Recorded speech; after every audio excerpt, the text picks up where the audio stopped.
Okay, good afternoon, everyone. Today's Tuesday, November 1st, 2022, and we're here for a regular scheduled town board meeting. And as always, we're going to start with the Pledge of Allegiance. And Frank, can you please take the lead? I would love to. Pledge allegiance to the flag of the United States of America and to the republic for which it stands, one nation, under God, indivisible, with liberty and justice for all. Thank you, Frank. And do we have someone with, here from the faith community? Do we? Excuse me, the next lady needs no introduction. She is infamous around Riverhead, and we're so happy to have her with us tonight. Reverend Cooper from the House of Praise Christian Revival Center. Thank you, Pastor. Reverend, I'm sorry. Good afternoon, Reverend.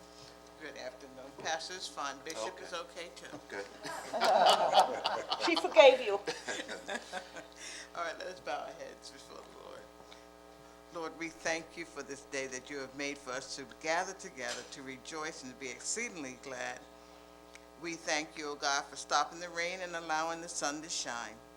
We ask, O God, that you'll give wisdom, understanding, and knowledge to our supervisor and her councilmen as they hear the petitions of the people. We thank you for our health and strength, and we thank you, O God, and ask that you continue to bless us, that we may be able to enjoy this land that you have given us. We give you all the praise, the glory, and honor. Amen. Amen. Thank you, Reverend Cooper. Thank you. All right, one quick reminder, we're in the middle of early voting for the 2022 general election, and it's now underway throughout Suffolk County. You can go onto the Riverhead Town website and you see a chart throughout Suffolk County. In Riverhead, it's at the Senior Center, 60 Shade Tree Lane in Aquabog, and early voting ends at 6 p.m. on Sunday. If you have any concerns or any questions, you can call the Board of Elections at 631-852-4500. And moving on to our agenda today, can I have a first and a second to approve the special town board meeting minutes of September 27, 2022, and the regular town board meeting of October 4th, 2022. So moved. Second. Please vote. Kern. Yes. Rothwell. Yes. Bayrod. Yes. Hubbard. Yes. Aguirre. Yes. The minutes are approved. And Diane, can we have any communications or reports of figures to report? Yes, under Great. correspondence, there was a petition for the extension of a lateral water main at Villas at Roanoke subdivision. There was a group letter from Combined Local Civics, and that is support for a land use moratorium on the approval of commercial industrial warehouse uses throughout Calverton. Linda Preiser sent a letter in support for a moratorium. Georgette Kay sent a letter with comments and concerns at the loss of public parking along the Conic River at the Town Square area. Bernadette Budd sent a letter in support for a moratorium. Allison Matway sent a letter in opposition to piercing the tax cap. And there were 10 letters in opposition to the air cargo hub at FCAL. Under reports, our 4 fire districts, Riverhead, Jamesport, Wading River, and Manorville, will send in their 2023 budgets. And that's it. Okay, thank you, Diane. We're now going to move on to our first public hearing today regarding opening up the hearing concerning alleged unsafe structure at 46 2nd Street, Riverhead, New York. And I'll ask our town attorney, Eric, to please take it from here and brief us on this matter, please. Yes, thank you. So the structure at this point has been removed and the contents removed. The company that took it down is still doing some minor leveling out, but Andreas, our building inspector, expects to close that permit within the next few days. So at this point, my position would be that this hearing could be closed. Okay. Great. Anyone from the public want to make a statement in this regard? Should just raise the volume because we can't hear. You can hear? You guys can hear? Okay. Okay. We couldn't hear the town attorney, Larry. Nobody can hear you. Oh, it's not on. Yeah. that's me to- resolved. I can repeat, I'll repeat what I said. So our building inspector went back to 46 East Second Street today. The building has been taken down, the remaining debris has been removed. There is some minor leveling of the property that still needs to be done in order to address the hole from where the house came out of. And he expects to close that permit within the next few days. So at this point, my recommendation to the board was that this public hearing be closed. All right, did you hear that? Yes. Okay, good. Anyone who want to come forward? Where's Chip? Do we have anyone online? We have a public hearing, so we have to make sure that no one's online? Definitely. Okay, so the time now is 2:08, and we're going to close the public hearing.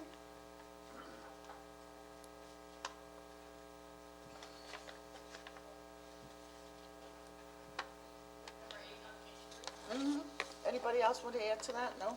We're going to move forward on to the next one.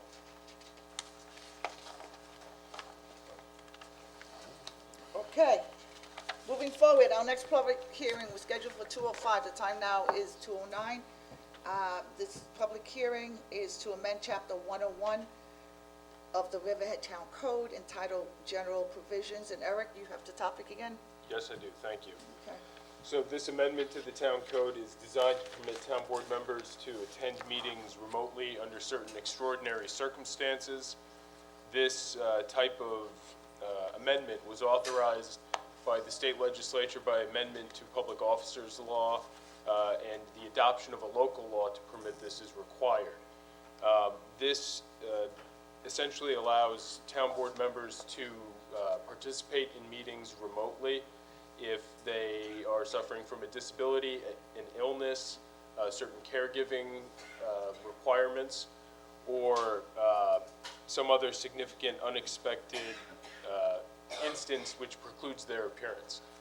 They are allowed to participate by video conference from a private area if they notify the town board 4 days in advance, and if it's within 4 days, as soon as practicable, if the notice to the public can be amended as to their absence but participation via video conference.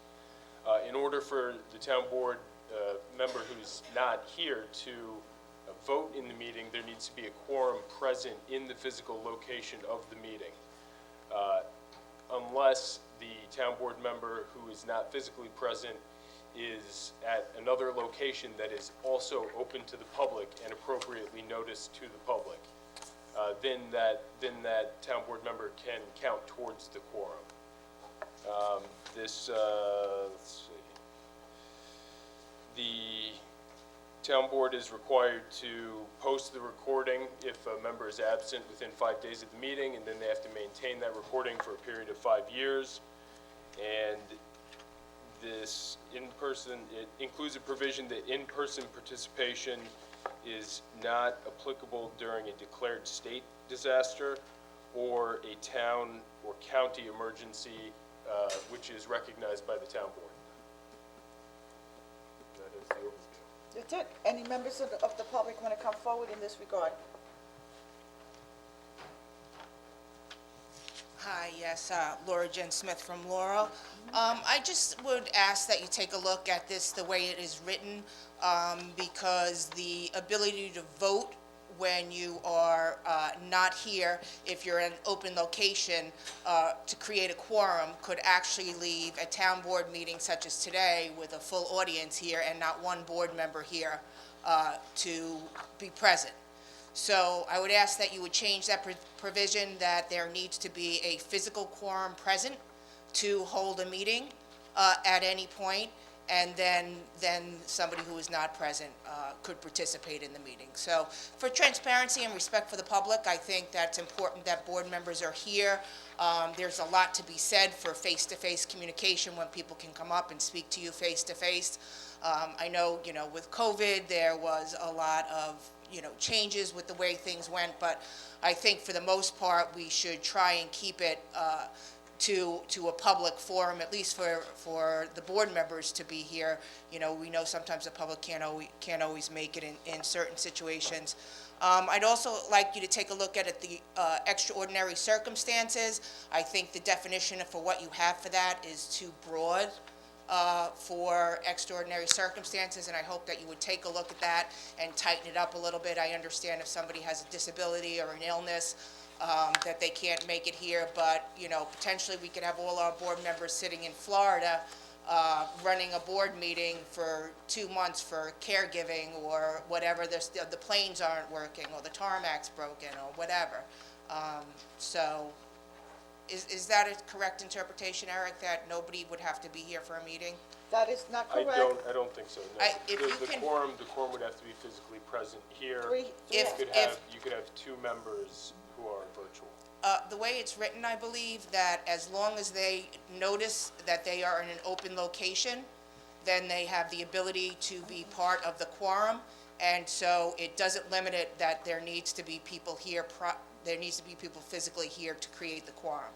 But that is an exception, As long as you notice that they're in an open space, so that they're in a public space, then they count towards the quorum. You're reading provision 3? I don't have it, B3? I don't Okay. have it in front of me, but it says that they count towards the quorum. All right, so it says, "The town board may properly convene a meeting upon a quorum of town board members participating at a physical location open to the public. A member who is participating from a remote location that is not open to in-person physical attendance by the public shall not count toward the quorum, but may participate and vote if there is a quorum of members at a physical location open to the public." Right, but if you could, Except, if you could, except- go ahead. do you want me to? Yeah, no, go Okay. ahead. Except a member who is participating from a remote location that is open to the public and which location was included in the meeting notice may count toward a quorum and may fully participate and vote in the meeting. Which would lend itself to everybody being absent and making up a quorum by noticing where they are.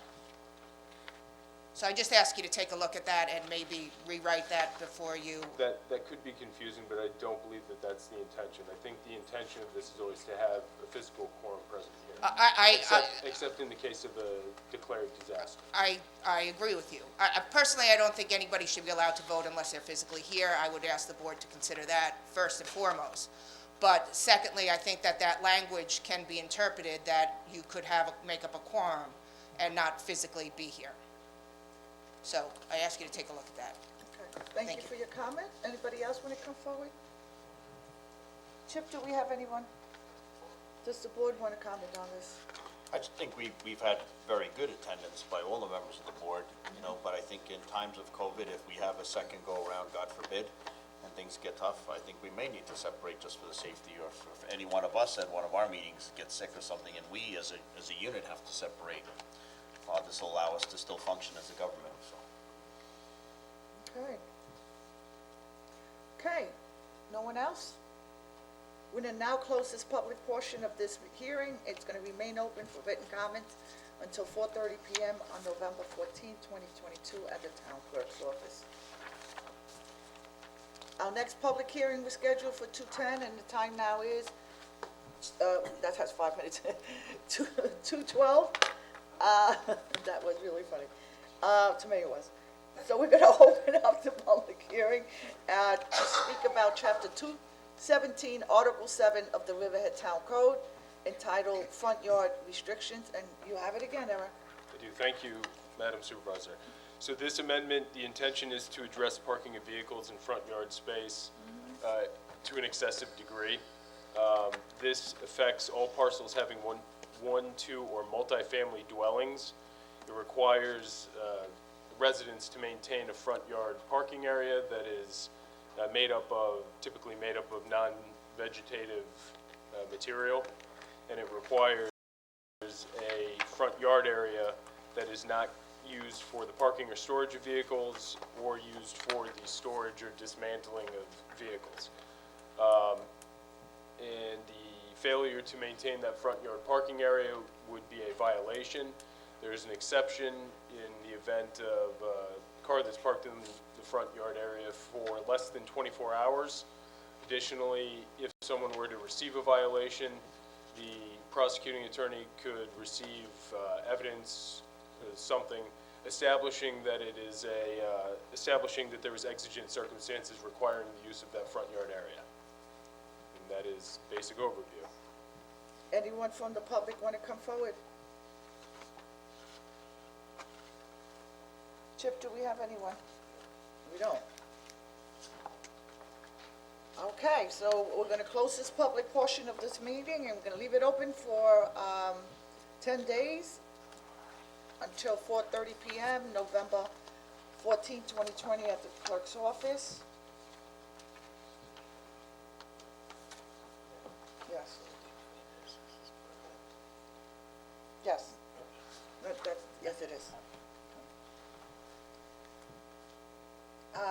Okay, the time now is 12:18. It'll just be 2:18, and I want to, we're gonna open up our last public hearing, which is for the consideration of the 2023 annual budget. Before I begin, I wanna thank Bill Rothar, our financial administrator, all his staff, and the incredible work that they put forward in the last 2.5 months through this process. We've taken meeting after meeting with every department, department heads, worked, we deliberated, and it was a quite arduous process. We completed it, and the budget was presented. I also want to thank Debbie, our chief of staff, who continued throughout this process to stay on and inform everyone and work with everyone. And as supervisor of the town of Riverhead, I have the responsibility to put forth the budget, and I believe successfully, with successful balances and priorities to keep our town services at the levels that the residents need, want, and deserve. And there was a tax cap included. Most of that then, when I submitted, was going to just solely to law enforcement. Having said that, I'm going to ask Bill to come forward and please provide an overview for us. Where's Bill? See, no, he has to be here.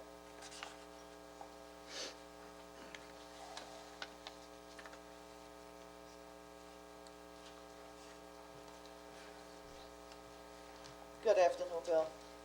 Good afternoon, Madam Supervisor and Town Board.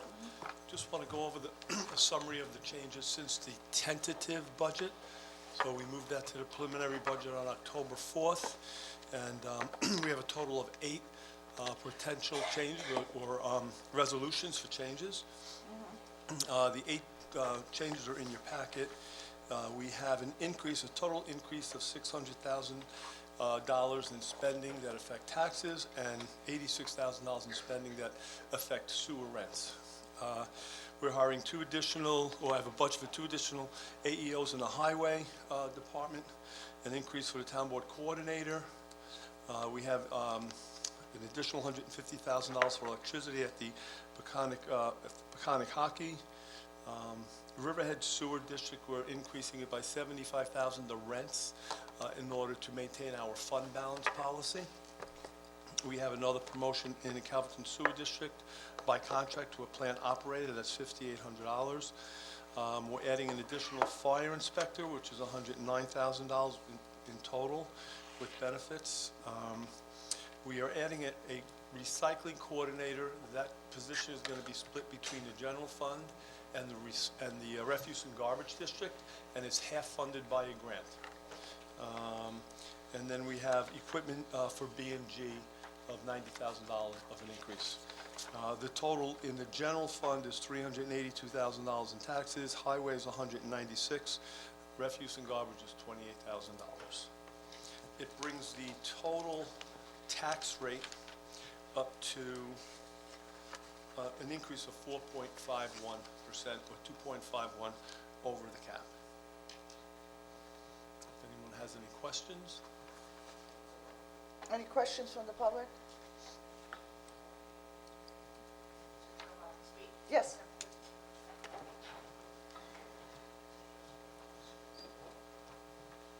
Thanks, Bill, for the update. I just have a couple questions. In the revenue for the town budget is a sale of real property for $250,000 and a sale of real property easement for $150,000, and I'm just wondering what that, I have a couple questions, but what that is referred to. I'll ask all my questions and then maybe they can get answered. One of the questions was the proposals in the budget, what it would do to the tax increase, and we know now that it's going to go up to a little over 4.5% with that. I'm curious what that means to the rate per thousand. I know that in the budget, public safety was an issue and to increase the police department, but what I did not see in there is any vehicles. If we're going to have a substantial number of new officers, I would imagine that we need to provide them with equipment of vehicles. And I know that at least one vehicle a year, if not more, tends to not be working during the year. So I'm just wondering how you're going to address that. The other question I have is for the ice skating rink. I know that the money for $150,000 is towards the electrical for the ice rink. I'm just wondering what the total overall budget is from the town for our town parks and green space, recreational green space, what our total budget is for that as a whole. I also just wanted to bring up, I know that one of our bonds is rolling off the tax revenue this year to a tune of a little $3 million. It's surprising that you're going over the tax cap when your $3 million is coming off of the town debt this year. I was hoping that you would take a harder look at the budget so you didn't go over the tax cap, but we are where we are right now. So my other question is, we have bonded out for the town square. I know that we've been paying that off as an interest only and have not floated the bond for that piece of property. Is that included in this year's budget to be bonded out and to have a fee with that? I also, one other question, I don't know if it gets bonded out this year or not, and that would be the purchase of the new town hall. Which I think is very exciting. I know I worked with Tim when I was on the board, and I think, it is a purchase that needs to happen for this town to move forward, but I'm wondering what the price of that will be and how that is being accounted for in the budget, so.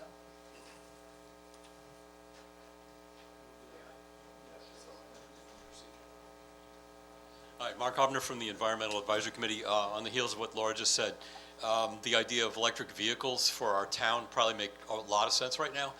There are a lot of grants coming out of New York State's Energy and Research and Development Agency, NYSERDA. I know Shelter Island last year got $15,000 towards, and this is non-matching, this is just money, towards a $30,000 vehicle. So I would encourage us to start looking at electric vehicles, which would also get us points in the NYSERDA Clean Energy Communities program. And I also want to support the idea of a recycling coordinator. We've seen some disturbing figures over the last week that since 1951 we've recycled 9% of the plastic produced in that time, and it's 70 some odd years. And we just got a report that says it's probably closer to 3.5. So if we have a coordinator, I'd love to work with them very closely. I've talked to Drew Dillingham about this. We're very excited about something else I'll bring up after at the public comment period. But we've got a lot of plans to make use of this person, and we've got a lot of opportunity in the Climate Smart Communities programs as well to really exceed what we've been doing. Thank you. Thank you. Okay, so I'm going to try and answer the questions in the order they were given, and if there's any Yeah, questions, let me know. speak a little louder, Bill, please. Okay, Thanks. so as far as the revenue for sale of property, the $250,000 is for 201 Howell Avenue. The $150 is an easement for Solar 2. The rate increase per thousand, I'm not sure if you're asking the amount over the cap. The amount over the cap increase per thousand in total is $120 for the average taxpayer, which is a $50,000 assessed value resident. As far as the equipment and vehicles, there are 5 vehicles for police in there. There are other equipment, police equipment. That money has been taken from community benefit funds or American Rescue Plan, so it's not in the budget itself, but we have it outside the budget. I'm not sure total park and green space budget, what that question was. If you want to reiterate it, maybe I can give you an answer on that. As far as the bonding, we do have a BAN on the town square. That comes due in August, at which point we either have to do a long-term bond, or we can do a short-term bond that includes interest in principal for 5 years. The long-term bond obviously is interest in principal. That would be for 15 to 20 years, the life of the building. The same thing holds true for Town Hall. That is just a bond anticipation note for the first year. So if we purchase it in December, we will have interest through next December and then potentially roll that over again. Both of those can be paid off if we have cash at the time and not have to bond those long-term. The reason why it was $2.7 million, the debt was reduced from 2022 to 23, and those 2 properties and the interest on those is one of the reasons why we weren't able to utilize 2.7 in the rest of the budget. Okay. Anyone else want to come forward? Chip, do we have anyone online? Yes. Okay. Can you bring them forward, please?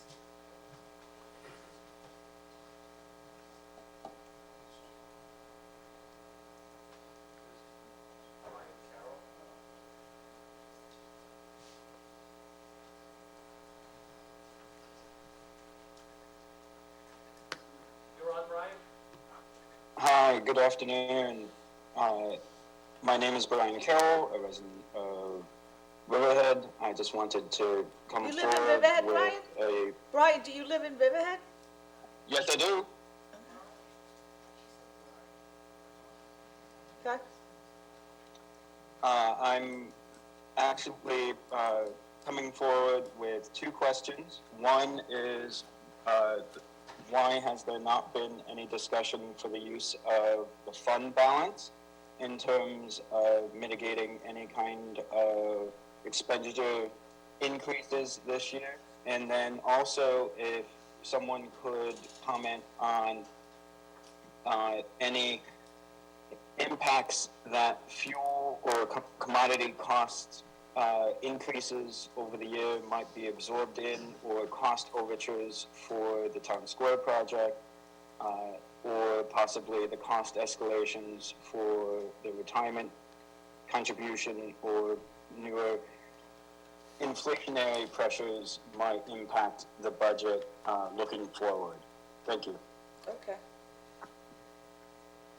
Anybody else? Bill, you'll answer that, right? Let me see, grab one more person. Anyone else? Chip, can I just make a suggestion that people maybe could type their questions in too, in case we have some audio problems? Well, Yeah. that's gonna be a little Yeah. hard if you're doing it all online and we gotta watch it. I don't know, that's Oh, gonna, no, you can read them off anyway. Okay. Sometimes difficult to get them to tell me which. All which right. hand to raise. I Yeah. have one right now that won't detect. Ron Hariri is coming up. I don't know if he wants to speak now or later. He just has his hand up. Okay. All right, You're on, Ron? Yes, can you tell us the amounts expended to date in connection with the Town Square project, as well as the amounts anticipated to expend for next year? Same question as to the proposed EPCAL sale, amounts expended to date, and amounts projected to be expended next year in connection with that transaction. okay, so Dawn, do we have Dawn here, who's charged with EPCA? Do you have any of those figures, Bill, or they have to be obtained? They might have to be compiled. I know EPCAL is not much because the last addition to the contract, about 6 months ago, was for all the attorney fees to be absorbed by the prospective purchaser. That was something that we were able to accomplish and save the town thousands and thousands of dollars. So they're charged with all the legal fees. as of, I believe, March. So while we're waiting, I can answer Brian Carroll's question. Oh, Okay. Yes, Donna, let her answer Ron's.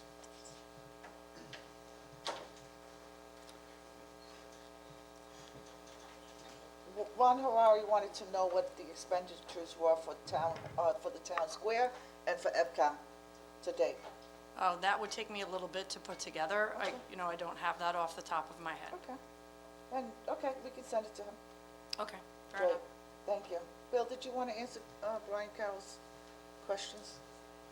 Yes, so I'll go backwards. We have enough budgeted for retirement. We get estimates of the rates back in July, and then we get confirmations in August. So we have retirement payments covered in the budget. The increase in cost is also covered, whether it's supplies like whether it's gasoline or chemicals or anything else that we've noticed the increase this year. We've increased the '23 budget to cover it. We do have more than 15% fund balance in the general fund, not by much. We didn't take from fund balance because we don't know where those costs are going. And we want to have money in there so we don't have to increase taxes to raise fund balance like we had to do in the sewer district, because increases continue to happen through next year. Although our estimates should be sufficient, but we don't know where those costs are going next year. So that's why we didn't propose to take anything from fund balance in order to fund this budget. Thank you, Bill. Anyone else online? Ron, you're on? Yes, actually, this is a question for Dawn Thomas. So perhaps she can step to the podium, or I can address it and she can respond. You just indicated that the applicant, in connection with the EPCAL property, will compensate the town's attorneys.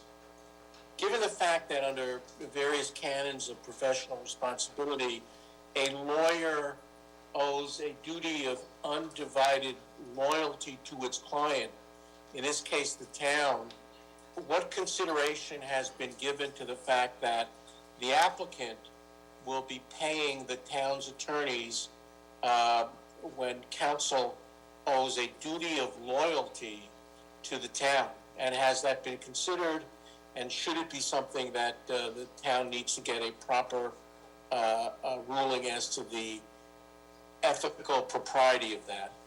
Thank you. Eric? He was talking about the attorney fees for the EPCAL contract. Yeah, we're a joint applicant. I thought he was asking Dawn, I'm sorry. Yeah.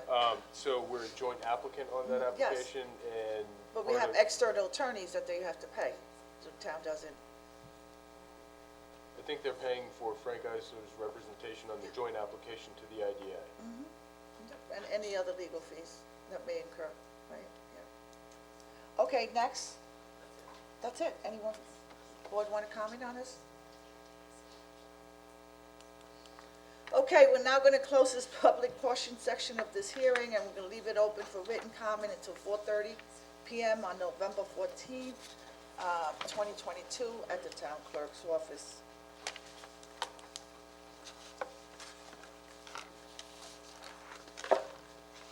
Okay, moving forward, we're going to take public comments on any of the resolutions before us today. Please be mindful, this is just on the resolutions that are before us today. Later on, if you have any other matter, there'll be an open comment period. So anyone from the public want to come forward to speak about any of the resolutions before us? Chip, do we have anyone? Oh,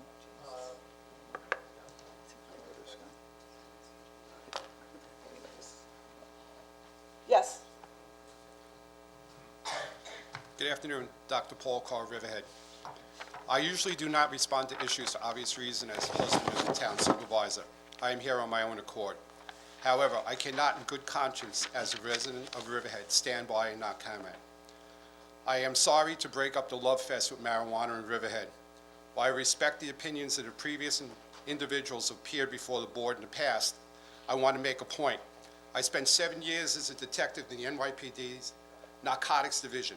I witnessed firsthand the destruction caused by the use of illegal drugs.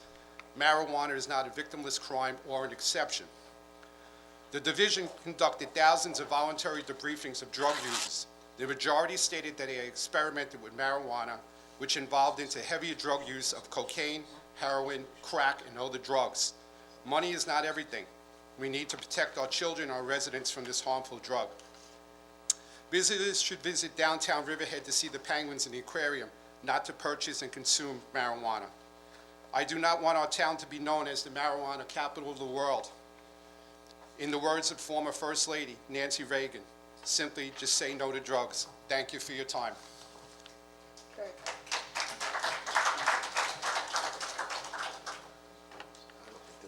What resolution was it referring to? The adoption of the local law, whatever number it is. What was it, was it 783. 783? That's it. Okay. So, Chip, do we have anybody? Okay. Yeah, good afternoon, Mike Foley, Reeves Park, and I wasn't planning on talking about any of the resolutions until the prior speaker got up here. You know, marijuana has caused a tremendous amount of grief and misunderstanding that go back to the 30s with a movie called Reefer Madness. Fact of the matter is, medical conclusive evidence is that alcohol is far worse than marijuana is. The gateway that the prior speaker spoke about has more to do with the dealers that they were getting the marijuana from, not the upgrade. When you went to a dealer and he was selling weed and he was selling pills and he was selling coke and he was selling heroin, he wanted to introduce people to that. Now, I had seen that, certainly never had any temptation to go anywhere beyond marijuana. I've said here I've been smoking for 50 years, couldn't say that until it was legalized a couple of years ago. But I've been smoking for 50 years. A lot of people have heard me speak here. You might not agree with what I say, but clearly my brains have not been scrambled by marijuana. All I can say is it's legal. We are in a unique position, not to be a gateway, but to be an attraction that will bring more business that is not marijuana related to restaurants and to storefronts and to malls than anybody realizes. And none of us will know until we're on this path for 2 or 3 years. So all I'm saying is, this town, with the help of Ken Rothwell, and being objective about a subject that, Ken, you disagreed with, but you ran a very good committee. You came out with a diverse number of locations where this could be legal to establish either a dispensary or a cannabis cafe. I think some of the restrictions are improper, but as I said at the last public hearing, perfect should not be the enemy of the good. This is a very good start. After we hit the ground on this, I think you guys will be able to refine it with a little help from involved citizens and hopefully giving examples and gathering data. I do not want storefronts all over town.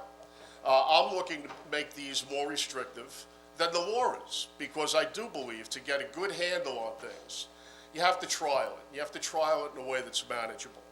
And to me, having maybe 6 locations in the footprint would be more than enough to start, and we'll see what the market bears after that. But I think we just need to understand that marijuana is not something that gets people hooked and into other areas of drugs that are clearly dangerous. Just say no, as Nancy Reagan said. Locked up millions of people, spent over $1 trillion in enforcement that went nowhere. It did nothing. The only thing we need to do is classify drugs in the dangerous category and in the recreational and medicinal category. And there has been just proof after proof by study after study, Harvard, Yale, Princeton, cancer institutes, that this is a beneficial drug if it's used properly. And I just hope everybody understands that. Keep your eyes open. Look at the money that's going to come into this town, and if we can target it to security and to making extracurricular school functions for our children, something that can be taken right out of this extra 3%, I think you'll see the benefit of it. Thank you.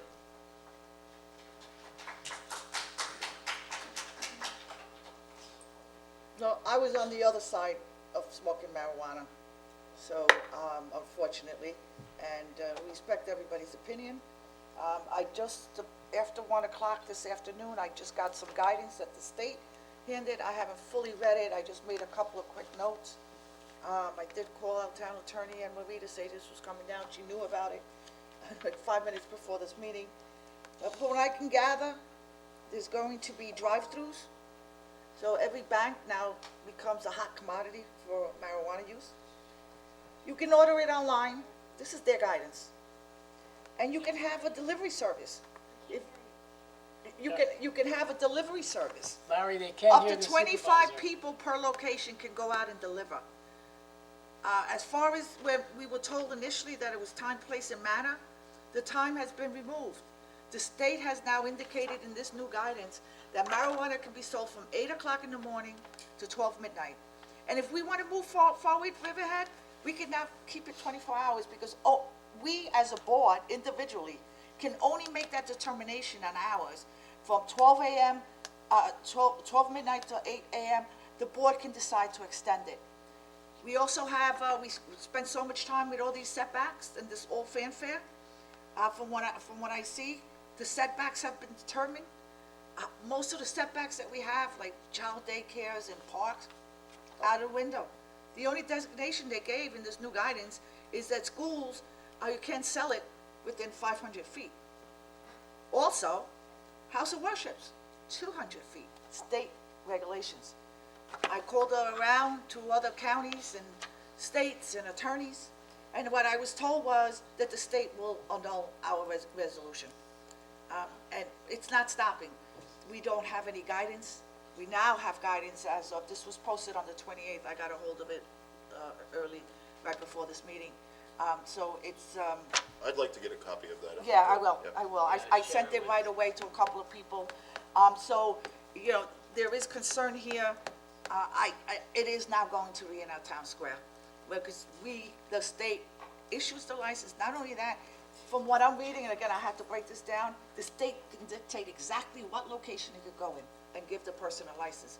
I'm troubled by the drive-through. I mean, that, and the online, and the delivery. Who's to say Uber?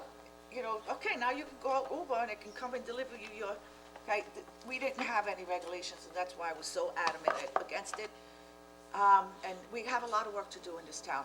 We don't want to be that drug capital of the world. And again, I'll get this to you guys. I just was able to pull it up right before the meeting. So what does this have to do with the resolution? Well, Does it's that the mean that- marijuana resolution, I'm making a point. No, I understand, Yeah, and but it dictate time So and what I'm place. saying, do we need to redo this resolution? I don't know. I'm just bringing it up because it Anne just Marie. got, We have a right to set our, no, we don't have a right. It's the state, well, I spoke to attorneys, the state can annul a home rule. They never stated that there's a home rule So, designation. this is a significant legal issue Yes, it is. that is going to require research. Right. I can tell the board this. 2.5 weeks ago, in a conference call with the state, despite the fact that they had approved and rolled out 150, quote, licenses and permits, designating 20 to the Long Island area, they had no criteria in which to designate 20 for the Long Island area. None. I asked, was it based upon population? They said, we haven't worked that out yet, despite the fact that 20 were designated. In addition, they said, well, Town of Riverhead, we would like to see your proposed local law, which, under the secret process, we did send to them. During that conference, they said, well, we may, quote, come over the top and put on additional layers or restrictions on your local law. And my argument to them was, it's very disingenuous, because if you read the state legislation, right out of the gate, it emphatically states municipalities have the right to implement time, place, manner, and saturation limits. So the conversation did not go very well at the time. because I was asserting our rights under municipal home rule law. Zoning is typically protected under municipal home rule law. It's our police powers. It's how you protect your residents, the public, the businesses within your community. So Supervisor, I appreciate in the 11th hour, they may have rolled out something, but I haven't seen it yet. I haven't digested it. I can tell you the town of Babylon adopted its restrictions, very similar to ours. Brookhaven did as well. I will tell you, the town of Riverhead actually looked at existing zoning where retail is and started from there at the beginning of the framework. Other municipalities, Babylon and Brookhaven, I believe, relegated it only to industrial. So when I think, and I'm going to state, the town of Riverhead, as Mike Foley stated, we gave a hard look. We gave community members the ability to speak. We worked with planning. So I think we're putting our best foot forward right now. Maybe we'll amend it later on. That's to be anticipated. It's very new here in Riverhead. But I think this original version can be amended in the future, maybe should be amended in the future, but I really think the town board should get something on the books. If legally we have to battle our municipal home rule rights and our zoning rights, we'll do that. And perhaps, I suspect, we'll join with the other municipalities, because there is no way we jointly, all the towns that adopted the local laws, misinterpreted the clear language in the state statute regarding our ability for time, place, manner, and saturation. So Anne Marie, as a deputy town attorney, you would recommend for us to pass this legislation so we begin a foundation for our work, right? Absolutely. Thank you. I also want to add, so what happens if the state issues Emery, one quick question. What happens if the state issues a license on Main Street and it's within, 201 feet from a house of worship? And because they can designate locations, people have to apply, the state looks at it, and they give a license to that location. Where do we stand? We will have a battle. Okay. Because there are other provisions in the state law, Supervisor, wherein, before a license can issue, they have to refer it to the municipality. Yes, The just like SLA. municipality, much like a secret process, can evaluate that proposed location and address why it is not an appropriate location. It's right in the law, in addition to our time, place, and manner. Okay, great. Thank you for your clarification. Anyone else want to come forward? Chip, do we have anyone? Okay, I think we're good. Diane, please call the resolutions, please. Sure. Resolution 7, let me see. I'm still not on. Yeah, Larry, we can't hear Diane. 7:58.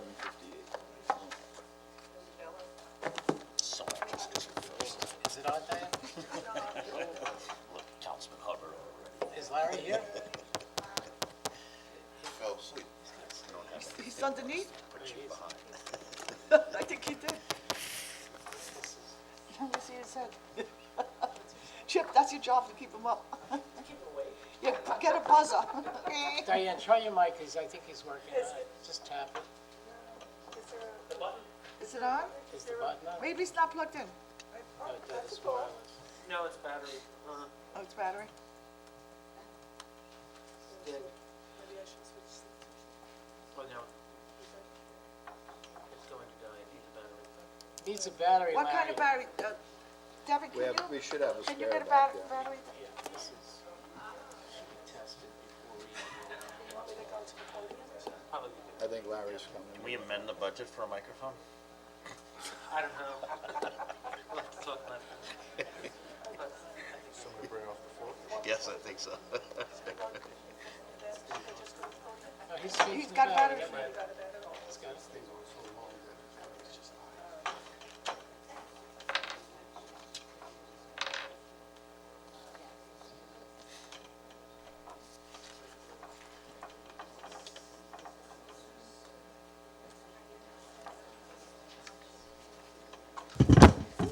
Oh, now, yeah. That's definitely on. Are you ready for rock and roll? Oh, she's trying to hear it now. So we're ready, okay. Oh, yeah. Resolution 758, Authorizes amendment number 1 to the 2023 preliminary budget. So moved. Seconded. Vote, please. Kern, Yes. Rothwell. Yes. Bayrock. Yes. Hubbard. Yes. Aguirre. Yes. Resolution adopted. Resolution 759, Authorizes amendment number 2 to the 2023 preliminary budget. So moved. Seconded. Kern, Yes. Rothwell. Yes. Bayrock. Yes. Hubbard. Yes. Aguirre. No. Resolution adopted. Resolution 760, Authorizes amendment number 3 to the 2023 preliminary budget. So moved. Second. Vote, please. Kern, Yes. Rothwell. Yes. Bayrock. Yes. Hubbard. Yes. Aguirre. No. Oh, excuse me. Which one is that? This is, 3. I just want to double check. Yep. Approved. Yes. you're saying yes, okay. Yes. Thank you. Resolution adopted. Resolution 761, Authorizes amendment number 4 to the 2023 preliminary budget. So moved. Seconded. Vote, please. Kern, Yes. Rothwell. Yes. Bayrock. Yes. Hubbard. Yes. Aguirre. Yes. Resolution adopted. Resolution 762, Authorizes amendment number 5 to the 2023 preliminary budget. So moved. Seconded. Vote, please. Kern, Yes. Rothwell. Yes. Bayrock. Yes. Hubbard. Yes. Aguirre. Yes. Resolution adopted. Resolution 763, Authorizes amendment number 6 to the 2023 preliminary budget. So moved. Seconded. Vote, please. Kern, Yes. Rothwell. Yes. Bayrock. Yes. Hubbard. Yes. Aguirre. Yes. Resolution adopted. Resolution 764, Authorizes amendment number 7 to the 2023 preliminary budget. So moved. Second. Vote, please. Kern, Yes. Rothwell. Yes. Bayrock. Yes. Hubbard. Yes. Aguirre. Yes. Resolution adopted. Resolution 765, Authorizes amendment to number 8 to the 2023 preliminary budget. So moved. Seconded. Vote, please. Kern, Yes. Rothwell. Yes. Bayrock. Yes. Hubbard. Yes. Aguirre. Yes. Resolution adopted. Resolution 766, Riverhead Sewer District Capital Project number 82227, budget adoption. So moved. Seconded. Vote, please. Kern. Yes. Rothwell. Yes. Bayrock. Yes. Aguirre. Yes. Did I skip you, Tim? Yes, you did. Sorry. I didn't mean to. Hubbard. Yes. And Aguirre said yes. Resolution adopted. Resolution 767, Water District Capital Budget number 82124, budget adoption. So moved. Seconded. Vote, please. Kern. Yes. Rothwell. Yes. Bayrock. Yes. Hubbard. Yes. Aguirre. Yes. Resolution adopted. Resolution 768, Water District Capital Project number 82224, Holly Tree Subdivision budget adoption. So moved. Second. Vote, please. Kern. Yes. Rothwell. Yes. Bayrock. Yes. Hubbard. Yes. Aguirre. Yes. Resolution adopted. Resolution 769, Water District Capital Project number 82225, Osted Subdivision budget adoption. So moved. Seconded. Vote, please. Kern. Yes. Rothwell. Yes. Bayrock. Yes. Hubbard. Yes. Aguirre. Yes. Resolution adopted. Resolution 770, Jim. Water District Capital Project number 82113, Norfolk Developers budget adoption. So moved. Seconded. Vote, please. Kern. Yes. Rothwell. Yes. Bayrock. Yes. Hubbard. Yes. Aguirre. Yes. Resolution adopted. Resolution 771, Street Lighting Capital Budget number 95001, closure. So moved. Seconded. Vote, please. Kern. Yes. Rothwell. Yes. Bayrock. Yes. Hubbard. Yes. Aguirre. Yes. Resolution adopted. Resolution 772, Riverhead Sewer District budget transfer. So moved. Second. Vote, please. Kern. Yes. Rothwell. Yes. Bayrock. Yes. Hubbard. Yes. Aguirre. Yes. Resolution adopted. Resolution 773, Approves expenditure of community preservation funds for the joint acquisition between the County of Suffolk and Town of Riverhead for parcel located in the Town of Riverhead known as Sawmill Creek Addition. So moved. Seconded? Vote, please. Kern. Yes. Rothwell. Yes. Bayrock. Yes. Hubbard. Yes. Aguirre. Yes. Resolution adopted. Resolution 774. Cancels letter of credit posted by Bading Hollow Development Group LLC in connection with the residential subdivision entitled Bading Hollow Club, water key money only. So moved. Seconded. Vote, please. Kern. Yes. Rothwell. Yes. Bayrock. Yes. Hubbard. Yes. Aguirre. Yes. Resolution adopted. Resolution 775. Approves fireworks application for Bading Hollow Club, November 26, 2023, I guess. Oh, I'm sorry, 2022. So moved. Seconded. Vote, please. Kern. Yes. Rothwell. Yes. Bayrock. Yes. Hubbard. Yes. Aguirre. Yes. Resolution adopted. Resolution 776. Appoints a senior wastewater treatment plant operator 2. So moved. Second. Vote, please. Kern. Yes. Rothwell. Yes. Bayrock. Yes. Hubbard. Yes. Aguirre. Yes. Resolution adopted. Resolution 777. Appoints an automotive equipment operator. So moved. Seconded? Vote, please. Kern. Yes. Rothwell. Yes. Bayrock. Yes. Hubbard. Yes. Aguirre. Yes. Resolution adopted. Resolution 778. Appoints a maintenance mechanic 2. So moved. Seconded. Vote, please. Kern. Yes. Rothwell. Yes. Bayrock. Yes. Hubbard. Yes. Aguirre. Yes. Resolution adopted. Resolution 779. Appoints a driver/messenger. So moved. Seconded. Vote, please. Kern. Yes. Rothwell. Yes. Bayrock. Yes. Hubbard. Yes. Aguirre. Yes. Resolution adopted. Resolution 780. Appoints an accountant. So moved. Second. Vote, please. Kern. Yes. Rothwell. Yes. Bayrock. Yes. Hubbard. Yes. Aguirre. Yes. Resolution adopted. Resolution 781. Appoints a hearing officer. So moved. Seconded? Vote, please. Kern. Yes. Rothwell. Yes. Bayrock. Yes. Hubbard. Yes. Aguirre. Yes. Resolution adopted. Resolution 782. Adopts a local law to override the tax levy limit established by and set forth in Article 2, Chapter 3-C of the General Municipal Law. So moved. Seconded. Vote, please. Kern. Yes. Rothwell. Yes. Bayrock. Yes. Hubbard. Yes. Aguirre. Yes. Resolution adopted. Resolution 783. Adopts a local law amending Chapter 301 of the Riverhead Town Code entitled Chapter 301, Zoning and Land Development, Part 3, Supplementary Regulations, Article 53. So moved. Seconded. Vote, please. Kern. Yes. Rothwell.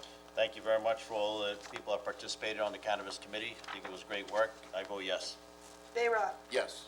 Hubbard. Yes, thanks to the people that put this together, Ken, for you running it, and we got a lot of great input from the community on this. We heard everybody, and I think you did a great job putting it all together. I vote yes. Aguirre. I vote no. Resolution adopted. Resolution 784. Extends bid contract for well and pump service for the Riverhead Water District. So moved. Second. Second. Vote, please. Kern. Yes. Rothwell. Yes. Bayrock. Yes. Hubbard. Yes. Aguirre. Yes. Resolution adopted. Resolution 785. Authorizes the town clerk to publish and post notice to bidders for general hardware items. So moved. Seconded? Vote, please. Kern. Yes. Rothwell. Yes. Bayrock. Yes. Hubbard. Yes. Aguirre. Yes. Resolution adopted. Resolution 786. Extends bid nunc pro tunc for Dow Flake Extra 83 to 87% calcium chloride or equal. So moved. Seconded. Vote, please. Kern. Yes. Rothwell. Yes. Bayrock. Yes. Hubbard. Yes. Aguirre. Yes. Resolution adopted. Resolution 787. Awards rebid for Test Well Program Phase 2. Contract A, installation of monitoring wells. Contract B, installation of test boring, Riverhead Water District Capital Budget Number 4, RDWD 1804. So moved. Seconded. Vote, please. Kern. Yes. Rothwell. Yes. Bayrock. Yes. Hubbard. Yes. Aguirre. Yes. Resolution adopted. Resolution 788. Awards request proposal for renewable energy technology project to CVE North America, Inc. So moved. Second. Vote, please. Kern. Yes. Rothwell. Yes. Bayrock. Yes. Hubbard. Yes. Aguirre. I see the next one. Yes. Resolution adopted. Resolution 789. Awards request proposal for renewable energy technology project to CVE North America, Inc. So moved. Just did that. Oh, wait, you give me the wrong? You said 789? 789. That's what I, yeah. I'm gonna say Bob did a lot of work on that, so he's probably very There was anxious two to- together, Bob. Just that's to what do it twice. Oh, Yeah, they were attached. I was right, okay. 280. Awards bid, rehabilitation of Route 58 elevated storage tank, Riverhead Water District, capital project number 10, so moved. Seconded. Vote, please. Kern. Yes. Rothwell. Yes. Bayrock. Yes. Hubbard. Yes. Aguirre. Yes. Resolution adopted. Resolution 790. Authorizes the execution of professional services agreement with TechWorks Consulting Incorporated. So moved. Seconded. Vote, please. Kern. Yes. Rothwell. Yes. Bayrock. Yes. Hubbard. Yes. Aguirre. Yes. Resolution adopted. Resolution 791. Pays the bills. So moved. Seconded. Vote, please. Kern. Yes. Rothwell. Yes. Bayrock. Yes. Hubbard. Yes. Aguirre. Yes. Resolution adopted. Thank you, Diane. Okay, we're gonna now open it up for public comments on any matter. Anybody want to come forward? And I just want to check, Chip, we have people online? All right, so we'll take a couple of people and then we'll take two from online, okay? Hi, good afternoon, ma'am. Good afternoon. My name is Jacqueline O'Donnell. My husband and I live in Foxwood Village on Middle Road in Calverton. And I would like to raise my voice in support of a moratorium on industrial development in the hamlet of Calverton. Currently, there are a disproportionate number of large-scale projects proposed for Calverton. A cumulative impact study is needed to determine if this small area can absorb so much industry without irreparable harm to our residents. Clearly, at least one of the projects, the huge logistics center slated for the residential area on Middle Road, is inappropriate for our community. I urge the town board to adopt a moratorium until it determines the direction that the town, and in particular the hamlet of Calverton, will be moving in the future. Thank you. Thank you.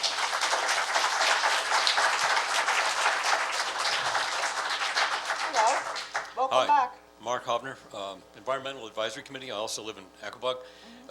Through our work with the Environmental Advisory Committee for a while, with Frank's assistance, obviously, thank you, we're going to be announcing today with this bulletin our Food Scraps to Compost program. We've been doing it for 3 months now, August, September, October. And I just got the numbers from Jason Blizzard and Drew Dillingham in a meeting with them a few minutes ago. We have pulled 1.65 tons of food scraps out of the solid waste stream for Riverhead. The implications of that is that it's 3.2 tons of methane avoided from the landfill, wherever it goes, whether it's Ohio or over here. So one of the exciting parts of this, that we're bringing it to the Climate Smart Communities program, and we will be getting grants and points for these activities. We'll be breaking those out by sector and by type of people that we're going to have to approach, and we've been dropping these onto 2 farms, the Roanoke Lavender Farm and the Cornell University Long Island Horticulture Farm, and we're expecting to be meeting with the Long Island Farm Bureau at their next meeting in a few days. I'm praying.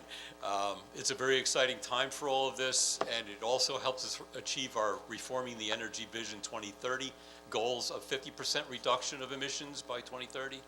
This will go a very long way, and it's not easy. I'm not going to say easy, but it's a lot easier than a lot of things, like expensive vehicles and so on. This is a thing that everybody can do at home. Mark, So, did you reach out to the Farm Bureau? Because I just got a call from Rob just before the meeting, and I'll have to respond to him. So if you did not, I will revisit that issue. Barbara's our Long Island Farm Bureau representative. Okay. So I'm going to submit this. It's bulleted, it's simple, and I've got a very long and comprehensive vegetative organics resources recovery plan, greens, to mix with our browns, and we're very excited about taking care of all the browns that are piling up, and all the leaves everybody's arguing about. I want them. All right, so you keep bringing them, because we've got plans to mix those with greens to make compost that may be a saleable thing through the municipality. Right. Thank you. Hey, Mark,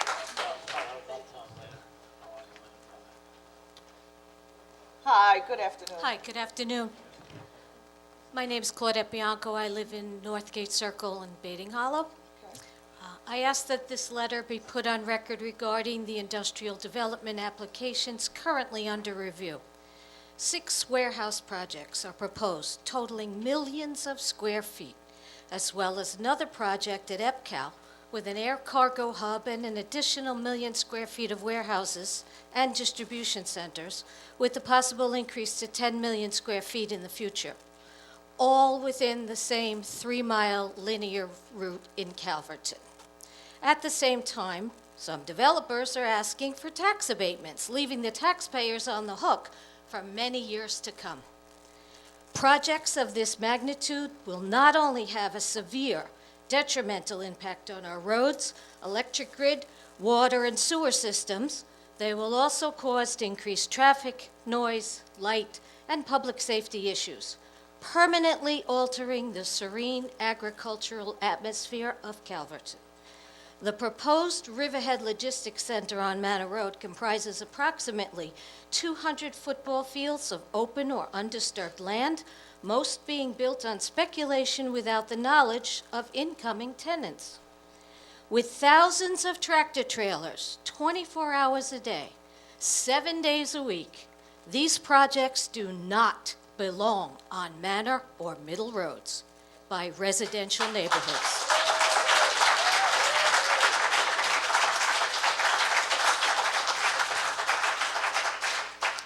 We, the residents and taxpayers, have a right to weigh in on projects that will drastically change the character of our hamlet, jeopardize public safety, make excessive demands on our natural resources, desecrate our landscape, destroy our tranquility, and possibly affect our property values. With respect to a moratorium, I understand some members of the board are concerned about potential litigation. That should have been considered before the applications were accepted.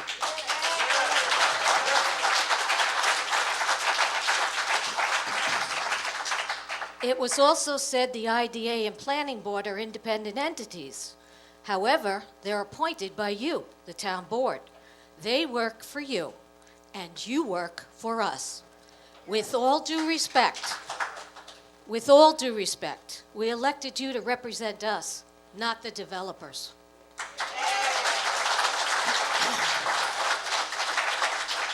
In order to determine the consequences of such radical changes to our community, the town must impose a moratorium immediately and thoroughly investigate both the short and long-term effects prior to giving approval to proposals that will destroy Calverton.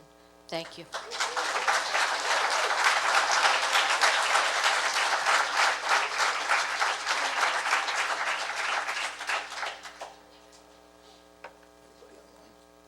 Anybody online? Let me just hold on.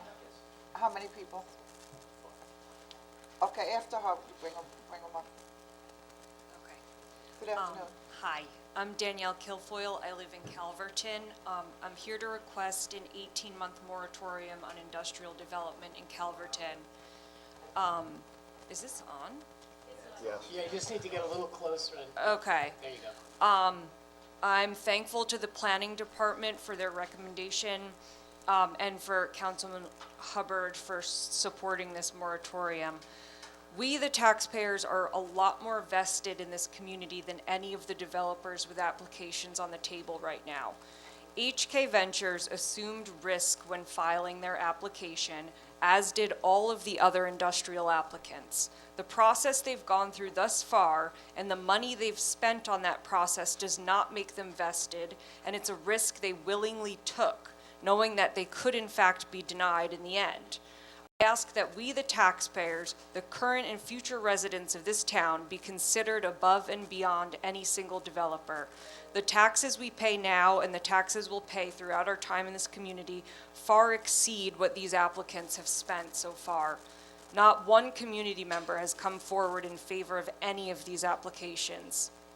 We're the residents of this community, and we are the people who are truly invested in it.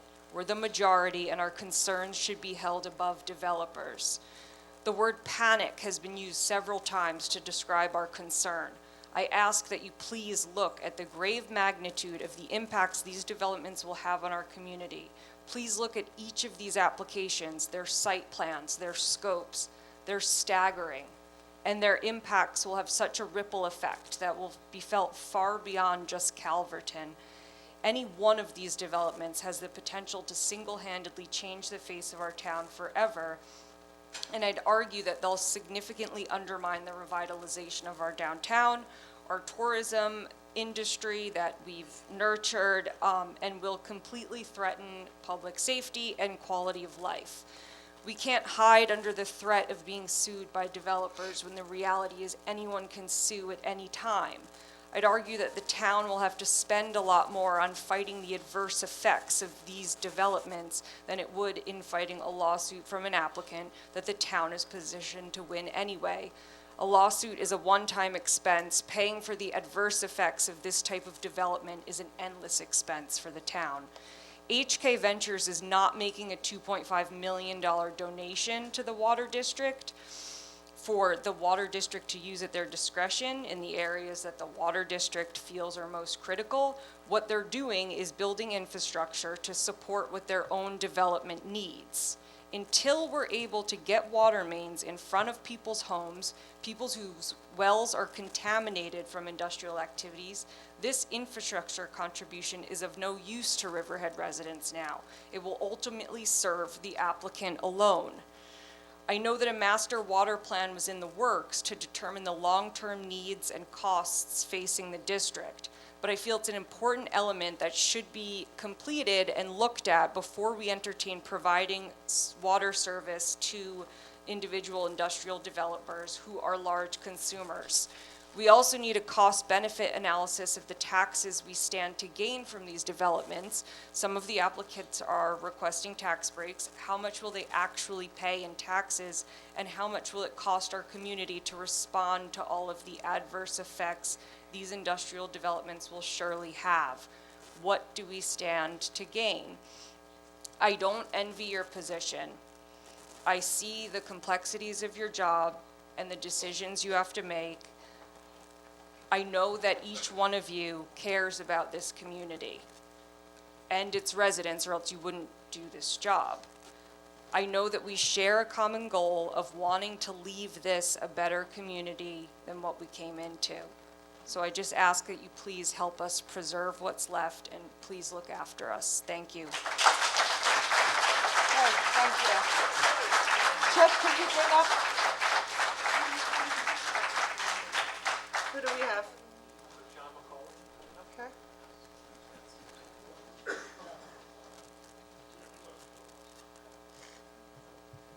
Hello, John. Good afternoon. Wait, we have John, we have somebody coming online.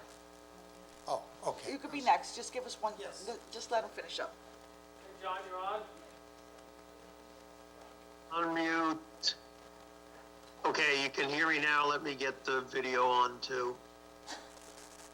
All right. I think the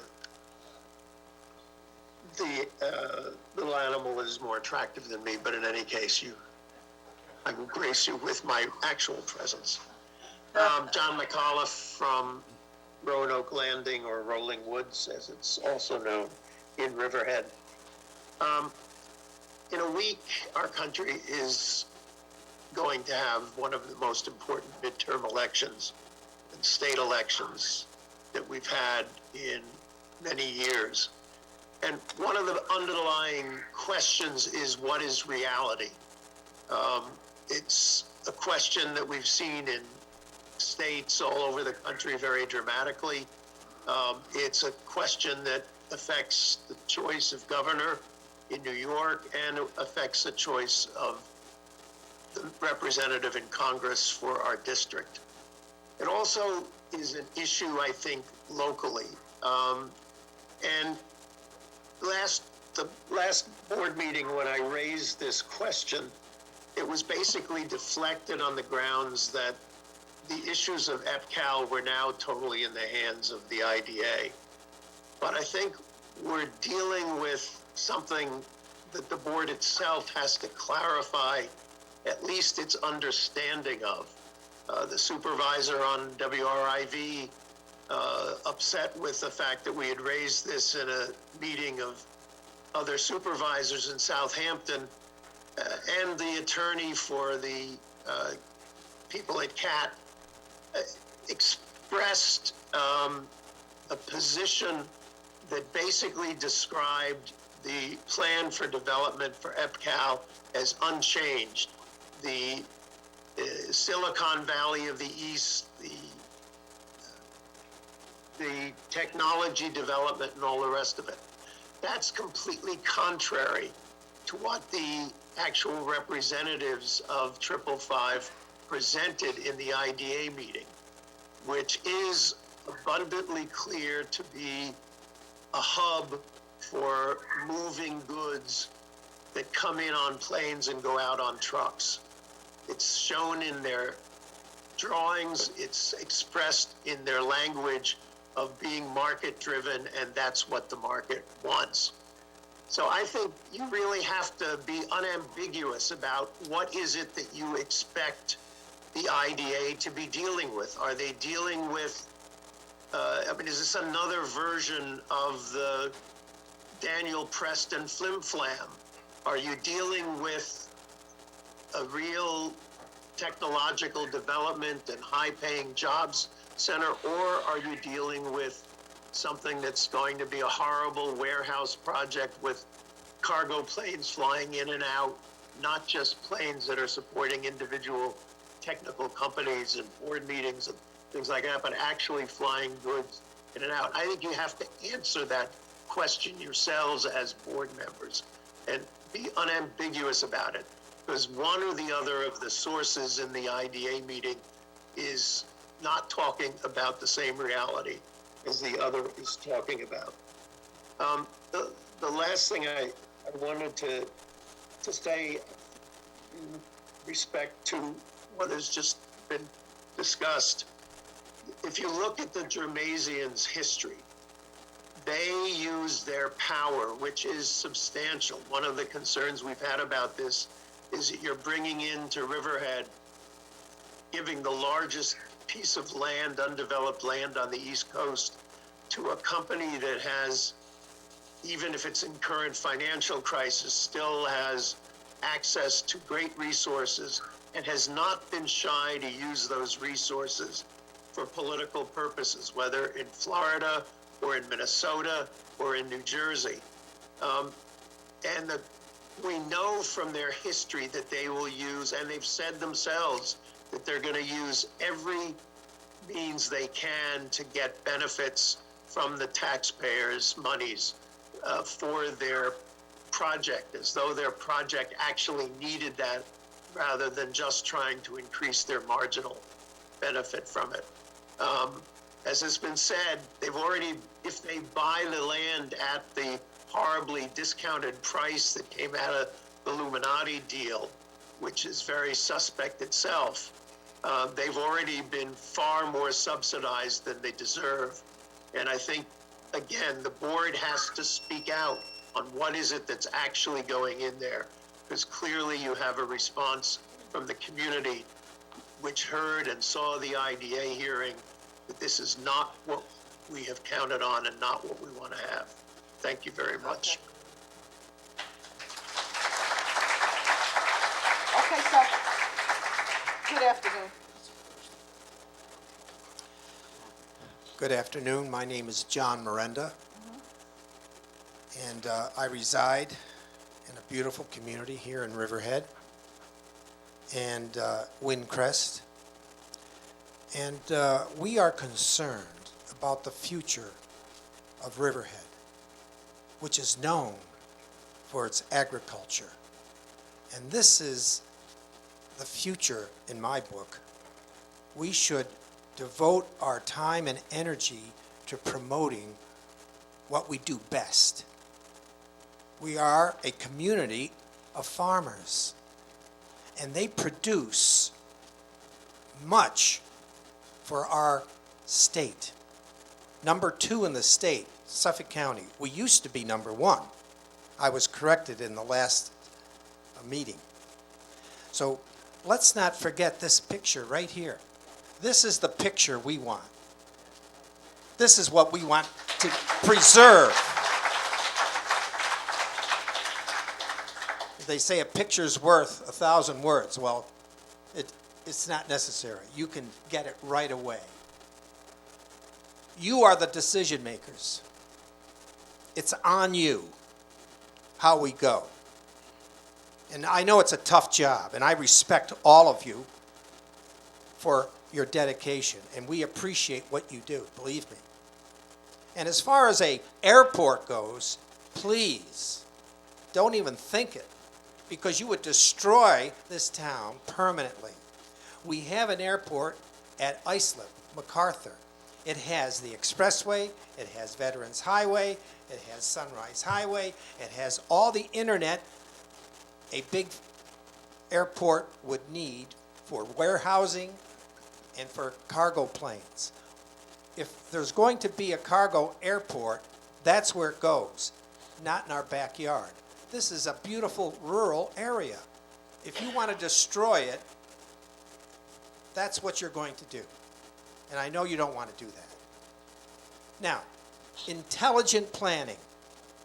We have a facility at Grumman that can house many of these commercial enterprises off the highway without making them adjacent to a residential property. Why would you allow a commercial property to live in someone's backyard? Doesn't make any sense. So you have to use intelligent planning. We're not against progress, we're against arrogance.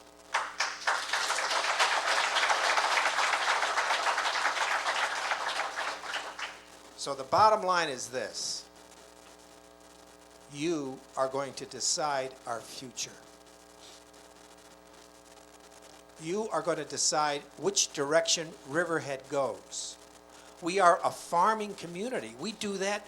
We're the best in the state. We got some of the best agricultural people right here. That's where we should focus our attention and respect the land.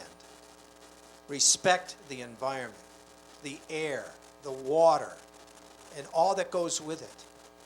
Because if we don't, it's going to be Queens in 10 years. We don't want Queens. We want it to remain, as one real estate person told me years ago about Eastern Long Island, it's the best kept secret on the East Coast. It's beautiful. Why would you want to destroy it? Thank you. Okay, thank you, sir. Do you have, Chip, anyone? Okay. Welcome back. Anybody else online, Chip? It's my turn. Thank you. Mark Hubner, again, on behalf of the Town of Riverhead's Environmental Advisory Committee. I was thumbing through the dictionary the other day. Yeah, I'm old. And we came upon the word mausoleum and morbidity. Ken, I'm going to defer to you on this. Between those was moratorium. And I realized that two of those terms have to do with finality and death, but the word moratorium simply means to pause. Pausing to think is not a luxury any longer. It's a requirement for all of us to make decisions which are based on common sense, which are not rushed, especially in the face of 11 million square feet of last-mile distribution centers and automated e-commerce shipping hubs in the region. None of these are like my grandfather's warehouse. Trucks in, trucks out, freight in between. From the Local Government Services, New York State Division, the moratorium is to prevent a rush to development, to prevent inefficient and ill-conceived growth, to address new kinds of use such as anaerobic digesters and battery energy storage systems in comprehensive plans, to prevent hasty decisions that would disadvantage landowners and the public, to prevent immediate construction that might be inconsistent with the provisions of a future plan. We've seen several important issues crop up recently which should give us pause. The firearms, the marijuana, anaerobic digesters, industrial battery storage, and 11 million square feet of distribution centers. A unified and well thought out approach is required from us, not as a piecemeal come what may process, but all as part of a comprehensive plan which shows our intent and our thought with input from the entire community. Because decisions made by many people together are almost always better decisions for all. Thank you. Thank you, Mark. Hi, you coming up, Tofi? No, there's no one coming on Zoom.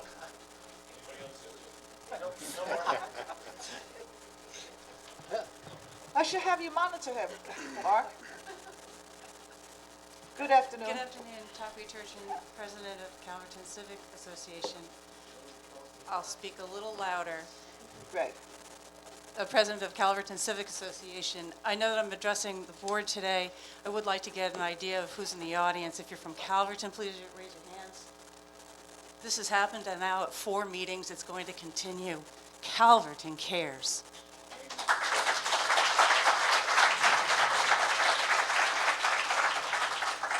That's Greater Calverton because it's Bating Hollow as well. The articulation that you've heard today from different residents, it just can't be matched. I'm not here to give you more statistics, except one, but I ask you, and I request deeply, look at this. Listen to the folks. They've been showing up at 2 o'clock in the afternoon meetings. Some of them have jobs that conflict. I'm one of them. But I do it because this is important to me. I can't really afford to take that time off, but it is important to me. I can't put that in more stronger terms. So our Calverton Civic is comprised of logical, thoughtful, reasonable people, not people that are afraid that the sky's falling and panic because of it. This room is now filled with some of those people. As of, I'd say, this moment, a hard copy petition has been circulated and is continuing to circulate in multiple neighborhoods of Calverton and Bating Hollow. And the petition is, we're asking for a moratorium, a reasonable time, right? Planning board has already voted unanimously to communicate with this board that that's what's in order. The hundreds of signatures that have been collected so far have only taken a matter of weeks, and it's building. So please, please, I implore you, don't cut out certain businesses, HK Ventures, certain projects, in order to get a moratorium across. All of them are pertinent. All of them deserve to be completely looked at. We don't stand a chance without your help. So don't cut it short, please. Listen to your citizens. Thank you so much. Okay.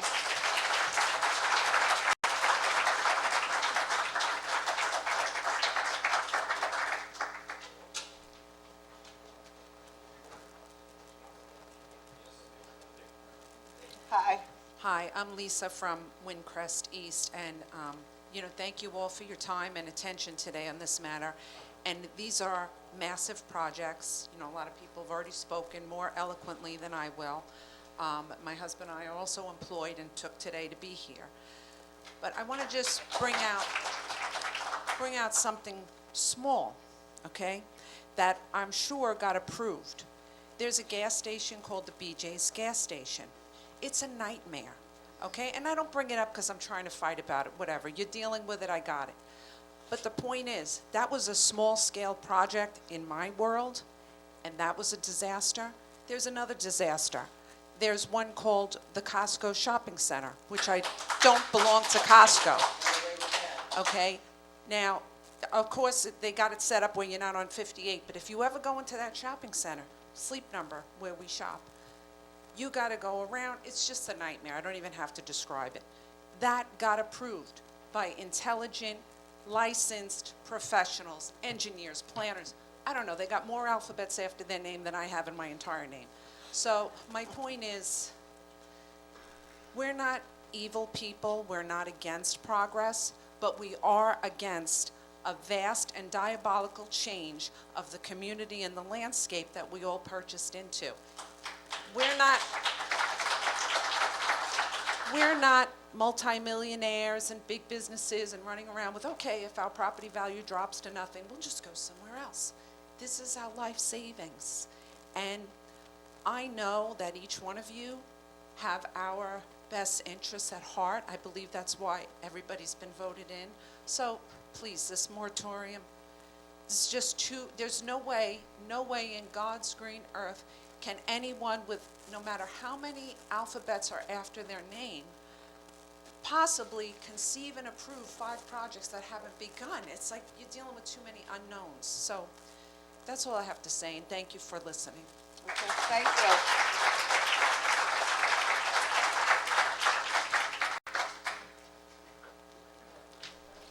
Mark, are My name you is adding Mark up your Hobner. 5 minutes each time, or what? 5 seconds?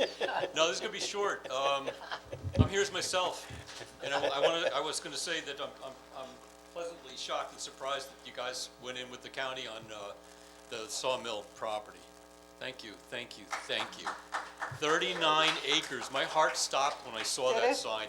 There's wetlands in there. It's not pretty. My wife always complains about it. It's so ugly. Why don't they clean it up? That's what nature looks like, guys. And there's another 39 acres next door to the engineering department. I don't know what the story is, but I'm just thinking out loud. I mean, the 40 acres here and 40 acres there, 29 acres there, and 40 acres of North Point and Yaphank, and another 40 here and another 40. We're never getting that back. That is going to look like what we decide to make it look like for way longer than we're going to be around, 100 years. So when things get lost, remember that they're lost for good, all right? And thank you for the last word, because I don't get it at home.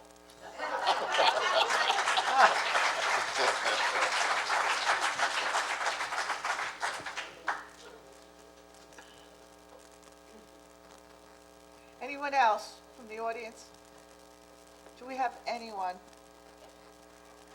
Barbara? You're not letting them have the last word, It's not Barbara? a meeting without you coming up, Barbara. You had the last word. Come on. Mark, you can go again. Yeah.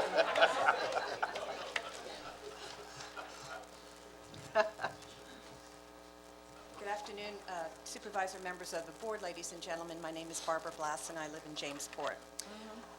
Thank you, Tim, for spearheading the discussion of a moratorium during last week's work session.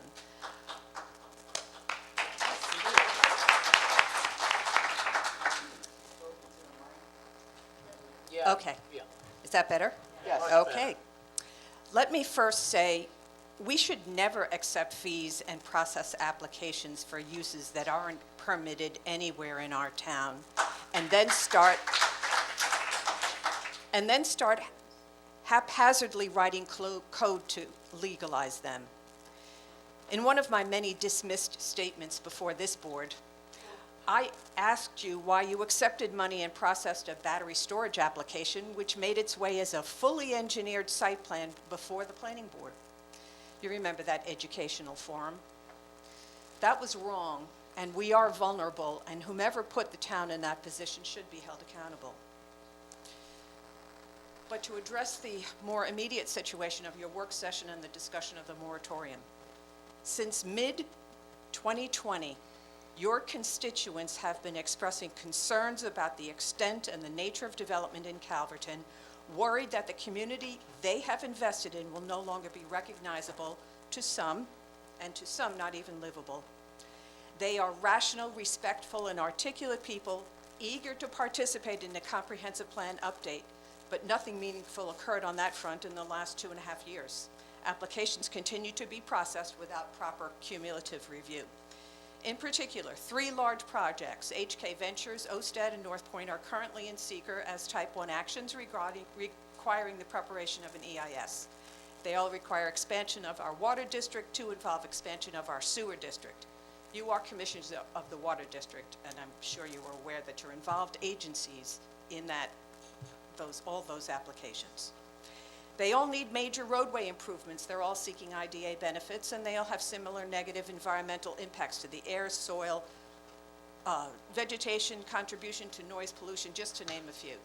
They all stand to alter the character of the Calverton hamlet and impact the quality of the life of its residents, many whom live in an environmental justice area, who rely upon you as elected representatives to protect them. But for over 2 years, you did turn a deaf ear. Fortunately, the planning board was listening. They get it. Your planning staff gets it too. Your town attorney has even advised you that you are on a sound legal footing, and yet there's hesitation, especially as it pertains to HK Ventures. We heard a moratorium could jeopardize the investments the project would be making to improve our water district, but your water district superintendent clarified the money HK Ventures was paying to the town was for its own needs, and none of the projects would be paying to address the district's capacity issues. HK Ventures is not essential to the survival of the water district, as was suggested at that meeting. The 3 projects have been POS-decked, and each was required to prepare an EIS. We heard, aren't we stringing the applicants along and making them do all this work only to be stopped by a sudden and random moratorium because some people are complaining and panicking? Now that's a bizarre and a disturbing comment designed to neutralize a vocal community who have valid concerns. It's never been more obvious that there's a fundamental lack of knowledge and understanding of the land use and development process. This is coupled with a distorted sense of priority, focusing on out-of-town developers' interests with speculative investments above those so-called panicked residents whose health, safety, and welfare are being jeopardized. You took an oath to protect and advocate for them. How long an application has been around is a function of how long the developer takes to provide the required information for proper review of their project. And all of the other factors are out of the town's control. It could take a year or more to prepare a DEIS depending upon the efficiency of their consultants. Why is that a concern of yours? Why are you concerned about how much an applicant pays for the preparation of documents they're required to submit by law to do business in our town, whether the project ultimately gets approved or not? How might a moratorium impact the taxpayers and the tax ratables? How dare we ask these developers to slow down so we can understand and be prepared to absorb the good, the bad, and the ugly of all this industrial development, or to, as it was described, get our act together. If economic development in and of itself was the answer, our taxes should be among the lowest on the East End, not among the highest. In my humble opinion, no other town on the East End is as business-friendly as Riverhead. I do have one more page. I'm hoping you would indulge me. I know I've reached my limit. Thank you very much.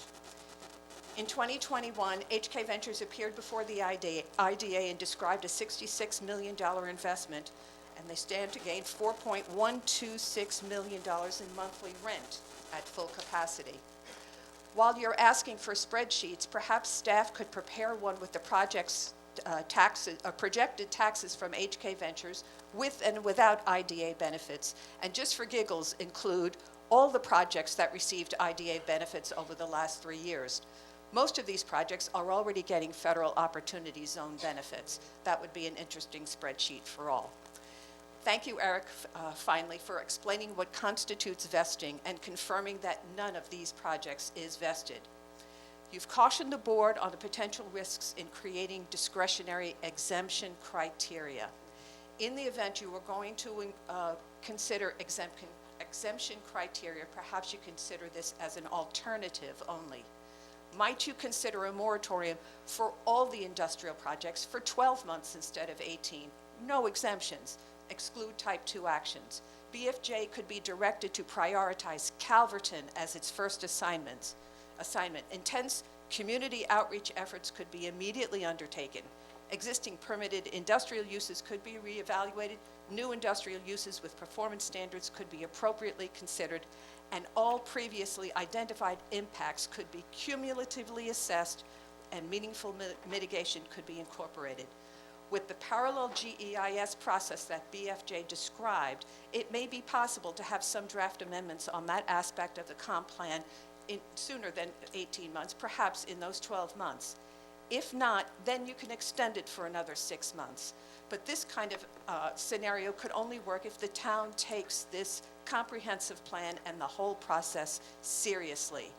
No exceptions for 12 months, or perhaps, exemptions, which I hope you really don't consider, but taking the process seriously, ensuring the integrity of the process itself includes all contributing projects and not getting sidetracked or distracted by those with self-serving interests or outside interests.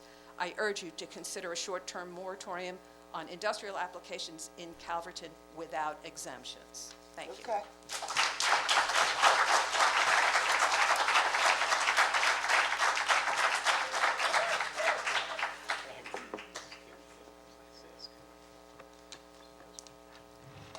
Mike Foley, Reeves Park. I want to apologize to my company waiting for me home. I did not expect half of Calverton to show up today. That's a great job, Takwi, and I think it underscores better than anything that us regulars can say to anybody up on that dais. You've heard me speak 100 times. I've heard a half a dozen people here speak for the first time. And I think when you have newbies up here, it kind of gets your attention. That it's just not the same group of people that I would like to think are informed and involved and interested in the future of that town, of this town, because that's all I am. I don't have any skin in this game except the fact that I've been here for 70 years. I care about the air and the water and the environment. And you have been told by people at this dais that they have no doubts that your best interests are with the residents of this town. I'm not going to give you the benefit of that doubt because actions speak louder than words. Words that I had heard from Bob Kern at a Meet the Candidates meeting in Jamesport. Bob, as the president of the Chamber of Commerce, clearly where he sits, he's pro-business. Nothing wrong with being pro-business. I'm pro-business too, Bob, when they put things where they belong, not when they put things where they don't belong. I've heard you say that you're elected to say yes. And on certain things you are. You're here to say yes. That's your response, yes. Yvette, in your first term, you said when you get an application, it's your job to accept it. You said it on more than one occasion, and that is not your job. Your job is to listen to the people who elected you. Your job is to portray accurate information when we're talking about something as important as the comprehensive plan. At the work session, you said HK Ventures is spending too much money for them not to be approved. Tim Hubbard and Eric Howard told you the law as is written in New York State. None of the projects in front of you right now are vested. None of them. You have been concerned about getting sued since you took your first oath of office here. Talking about being sued by CAT, talking about being sued by people who you were going to say no to. The way you get sued is to make exceptions to a rule. Because anybody that you give preferential treatment to, the people that you don't give preferential treatment to, point to them in a court of law. Consistency will protect this town from litigation. Exceptions will endanger them. And as soon as you get to understand that, then you're going to understand that the only thing acceptable right now is a moratorium until we have a comprehensive plan in place that will correct the deficiencies of the 2003 comprehensive plan that had not anticipated things like solar farms and 600,000 square foot fulfillment warehouses in a residential neighborhood. It's not something that we can consider. So I'm going to end it at that because you gave Barbara Blass an extra minute. I'm going to take a minute of my time away to say, listen to your constituents, exercise consistency, and let's grow this town the way it's supposed to be grown and the way you were elected to lead it. Thank you.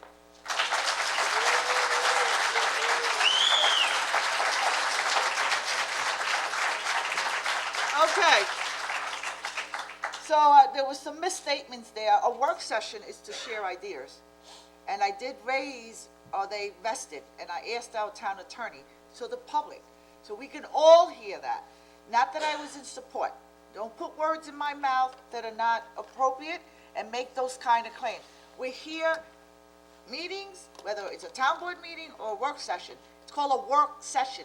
Let's work through this together. Let's share ideas. Nothing has been established. If I ask the town attorney something and the town attorney says there is, that's not considered vested, I need to know that before I make, and that way I am clearer in making the appropriate decision. I don't fear anybody to sue. People claim all the time, but there are certain times when something is in court, such as a contract. Contracts the court favor. If it's signed and it was done when person had a legal, had their mental state was not altered, they will support that. And I just want to make sure, where's Jeff? Is Jeff here? Concerning we have to accept an application, not too sure where that came from. Those words were somehow mingled with other, maybe at another point. You heard last week from our planner that they have to accept all applications. I didn't know that until last week. So please stop making all those claims, such as I said personally that we have to accept all applications. Jeff, can you come forward as far as an application being submitted? Again, a working session, a town board meeting to share ideas and clarify points. That's the way it should be. Not make all these claims and allegations and claims and drama. Enough of the drama. Last week we asked you about applications and how they come in. From what I understand, can you just relate what happens to an application? From what I understand, you said you have to process all applications that are received. If we get an application Go ahead. that is consistent with the zoning and is permitted in the zoning, we have to process it. You have to? Yes. Okay, that turned into me saying that we have to accept myself, and that's why we're here to clarify it. Now, Jeff, what has and what should happen when an application comes in, and I'll use the example of battery storage systems, we don't have it in our code. So That is what correct. happens to that application? In that case, we didn't have in the code, we did not instruct the applicant to submit an engineered application. They Okay. did that on their own fruition. They were looking to get a denial letter to go to the zoning board. In order to do that, they have to undergo secret through the zoning board. The zoning board would not be equipped to do that, the planning board would, and staff is going to recommend that that application be paused. We needed the information in order to do that, and the applicant took that on their own motion to submit a complete application. We didn't ask them to, we didn't direct them to do it, they did that on their own fruition. It was their risk, we looked at it, gave a preliminary review of it, but it went no farther than that because we don't have the code to support it going forward. So it's going to sit there until the code is adopted. If the code doesn't get adopted, the application dies. Okay, so interesting. Earlier, some people were making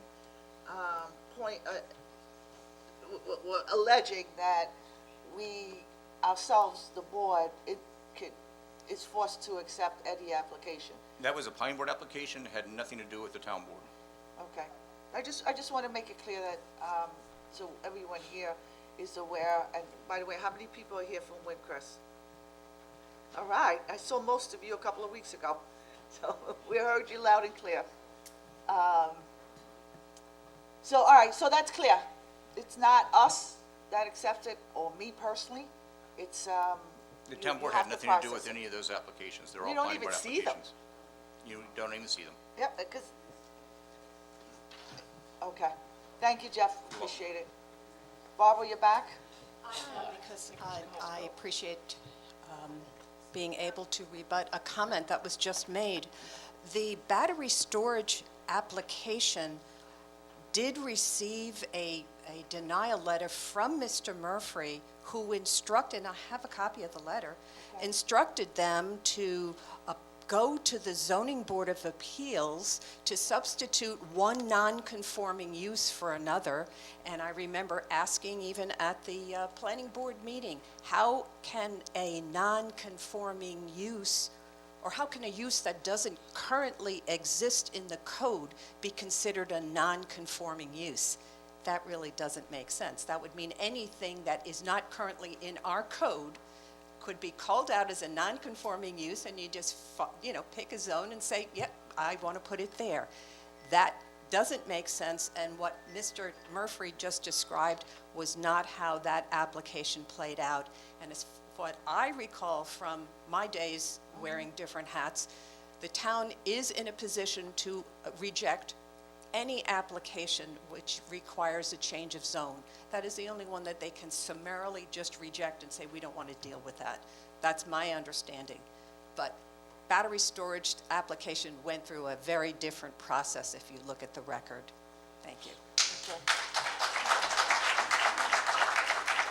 Mike Foley, just as a point of order, Yvette, you had mentioned, you had directed a comment to me about the work session. I listened to the work session. I heard you mention about how HK had so much money in this that you wanted to carve this out. Tim and Eric both said to you, they are not vested. No matter how much money they spent, HK is not vested. And my comment to you is you get us in trouble with litigation when you make an exception to a rule. That's when we can get sued. If you're not going to get sued, Eric said it. It was mentioned directly to Eric, and Eric said, we're on very good standing because they are not vested. They could sue us, but it's going to get thrown out. That's what we have to do. We have to be consistent in the rules, not carve out exceptions because a business spent a lot of money on speculation. Businesses lose money. Some businesses go out of business. Talk to our restaurants about that. Thank you.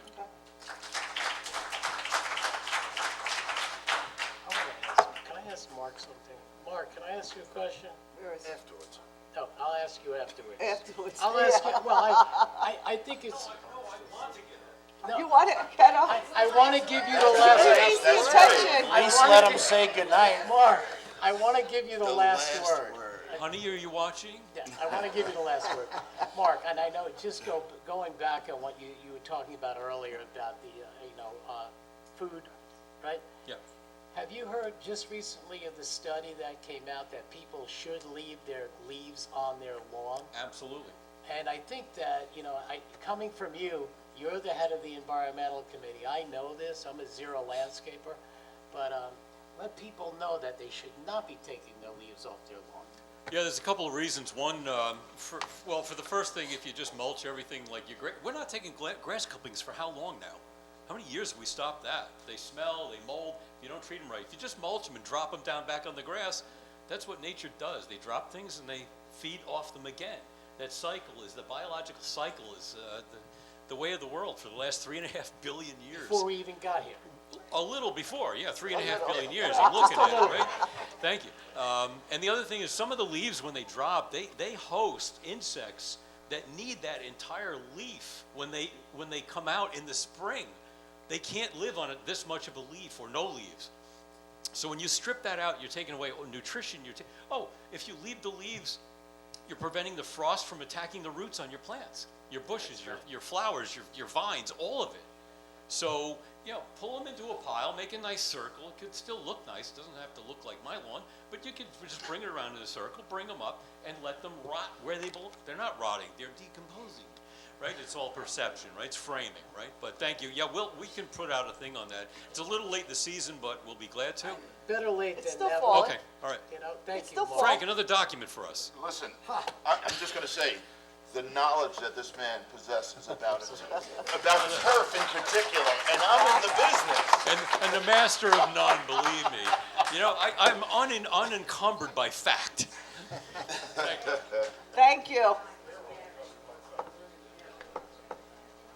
Okay, and you have two people online? Okay. Yeah.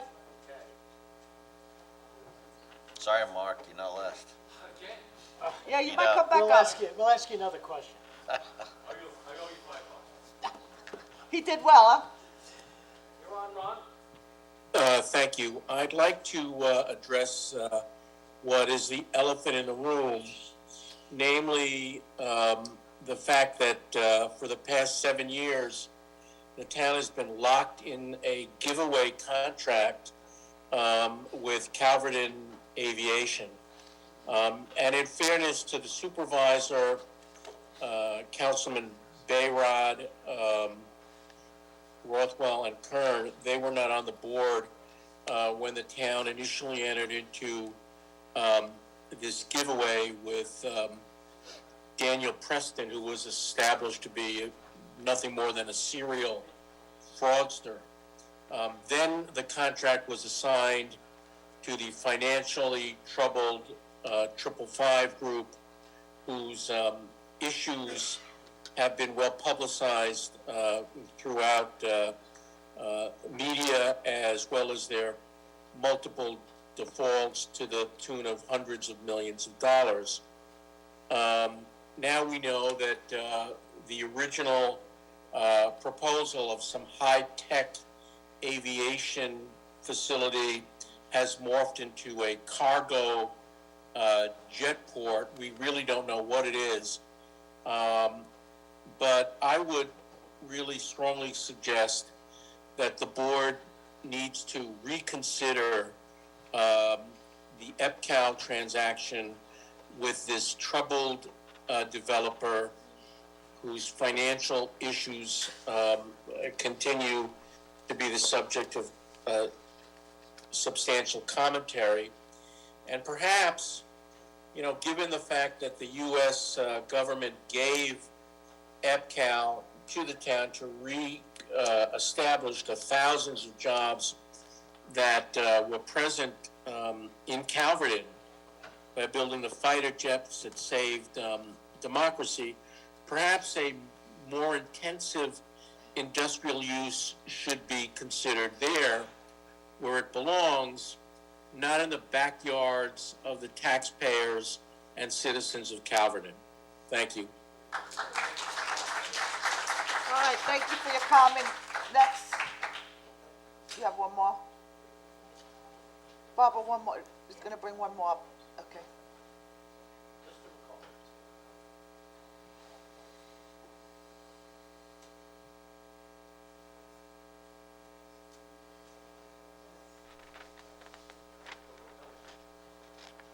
You're on, John.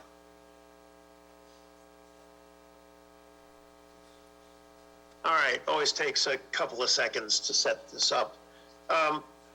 Two footnotes. John McAuliffe from Roanoke Landing.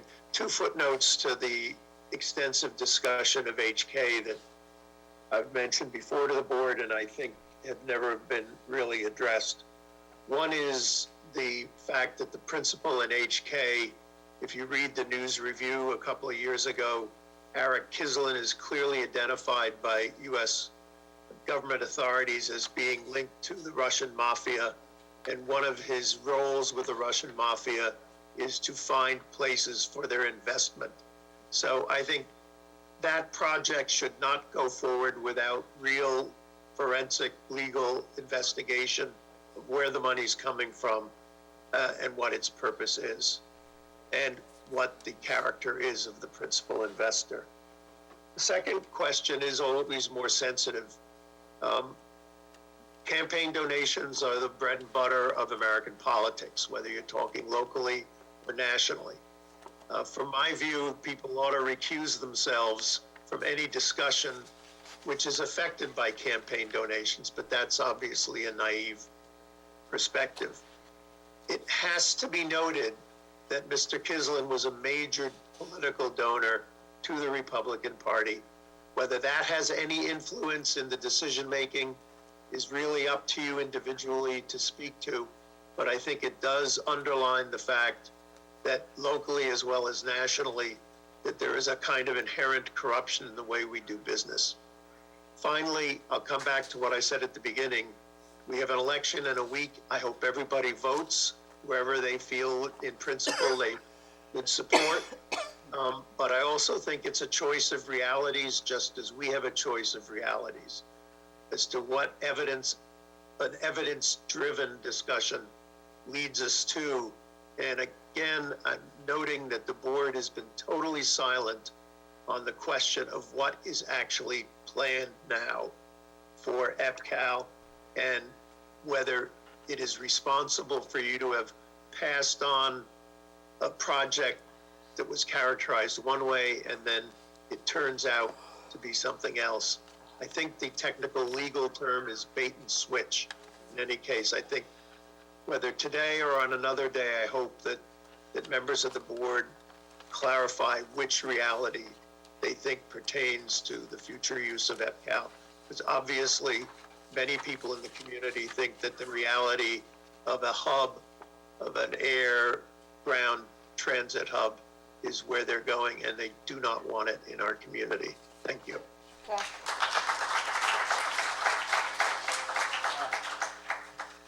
Just 30 seconds. I have a question about the website for the comprehensive plan again. I don't know if anybody went on the website to check the link for the comprehensive plan, but I did. And I get this connection is not private with a whole little thing on there saying don't open. Jeff is going to answer that. Yeah, that would be a question that you could ask the planner. Okay. Okay? I'm aware of that, Barbara, and I talked to Chip about it. You have to go click on advanced, and then it is on, but you have to click advanced and then one other button and get you right there. So how would anybody know that? He's telling you now.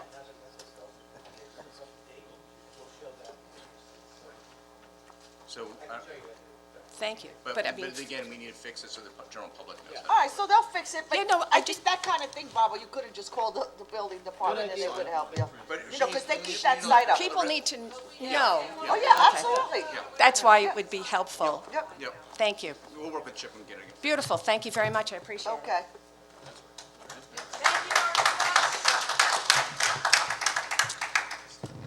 Claudette Bianco, Northgate Circle, Baiting Hollow again. Just as a point of information, I did a little research of my own. LaGuardia Airport, the longest runway is 7,003 feet. Kennedy is 14,572 feet. Republic is 5,516 feet. Plattsburgh upstate is 11,759. Newark is 10,000. And Gabreski is 9,000 feet. And that's because the town of Southampton didn't want cargo airplanes and jets landing there, so they passed a town ordinance to limit the length of the runway to 9,000 feet only. That will solve your problem with the hub. That way cargo planes could not land there. Pass an ordinance so that they can't use that runway. And then you don't have to get into litigation. Thank you. Chip, we're done? That's it? Anyone else want to come forward? Mark, you want a last chance? Just say goodbye, Marcy. Yeah. Last word. Just say goodbye. Okay, thank you, everyone. This concludes our meeting for today. Can I have a first and a second to So close moved. this town board meeting? So moved. Can I have a second? Second. All opposed? All in favor? So moved. Everyone, please be safe. You know what's funny?